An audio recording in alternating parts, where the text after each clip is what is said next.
In the ever-evolving world of MotoGP, few stories are as quietly significant as the one unfolding behind Yamaha's garage doors. The Japanese manufacturer, famously known for its inline-four (i4) engine legacy, is preparing for a seismic shift, the potential transition to a V4 configuration. At the heart of this pivotal period stands Jack Miller, Yamaha's newly signed satellite rider with Pramac for 2025. Who has made it abundantly clear that he won't interfere with Yamaha's decision-making on the technical front, despite his extensive experience aboard V4 machinery. Yamaha's move to sign Jack Miller was no random roll of the dice. It was a strategic decision, rooted in the Australian rider's reputation as one of the most seasoned and adaptable racers in the paddock. With prior stints at Honda, Ducati, and KTM, each boasting different approaches to engineering, Miller arrives with an arsenal of insight rarely matched on the current grid. Still, the Iwata-based factory isn't just buying Miller's talent, they are buying his perspective, his pragmatism, and, ironically, his refusal to overstep. It's not an easy task to develop a brand new engine, Miller reminded the media, referencing the steep learning curves faced by manufacturers like Suzuki, KTM, and Aprilia when transitioning, or refining, their V4 philosophies. While Yamaha has placed long-term faith in Miguel Oliveira, signing the Portuguese rider for 2 full seasons, Miller's deal spans just 1 year. That's not to say he's just a stopgap. Instead, it reflects a cautious, evaluative approach from Yamaha, possibly designed to test chemistry, influence, and results before committing to a longer partnership. Miller seems content with that arrangement.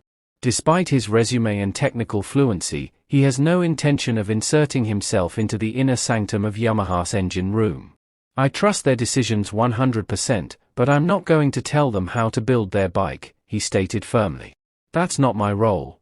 It's a rare stance in an era when riders increasingly serve as co-developers, test pilots, and even political voices within their factories.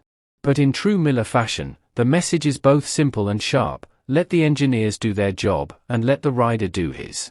Yamaha's potential switch to a V4 architecture is arguably the biggest technical headline of the 2025 season.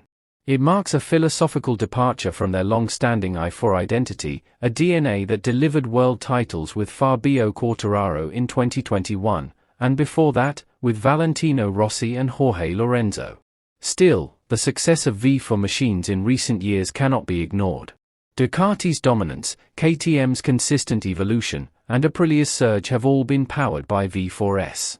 And let's not forget that Suzuki's 2020 title win with Joan Mir came via a refined inline-four, suggesting that engine configuration is only part of the equation.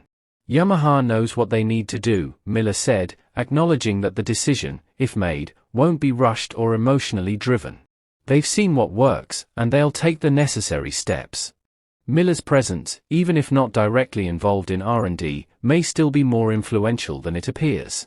After all, he's one of the very few riders to have ridden every type of MotoGP machine architecture in recent memory.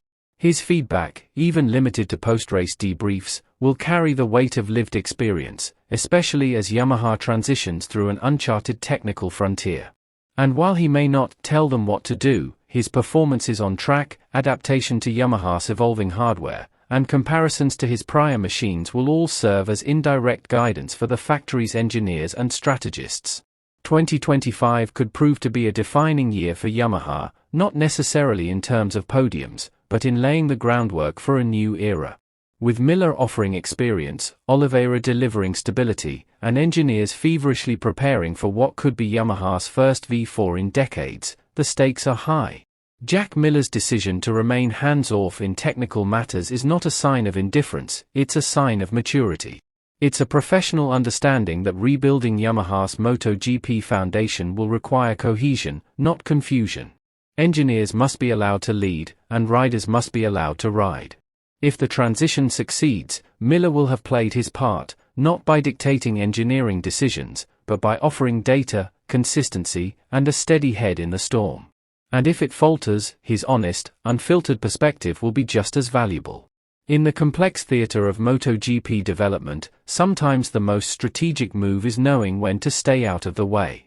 Yamaha's engine revolution may grab the headlines, but the quiet assurance of Jack Miller's role could prove just as pivotal.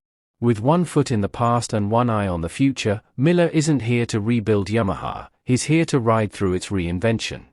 As Yamaha navigates this critical chapter, their approach appears to be a deliberate blend of innovation and patience. The potential shift to a V4 engine isn't just a mechanical decision, it's a cultural one. It would mean redefining Yamaha's identity in MotoGP, moving away from decades of inline-four tradition that shaped legends like Rossi, Lorenzo, and Quartararo. But it's precisely here that Jack Miller's presence becomes symbolically powerful.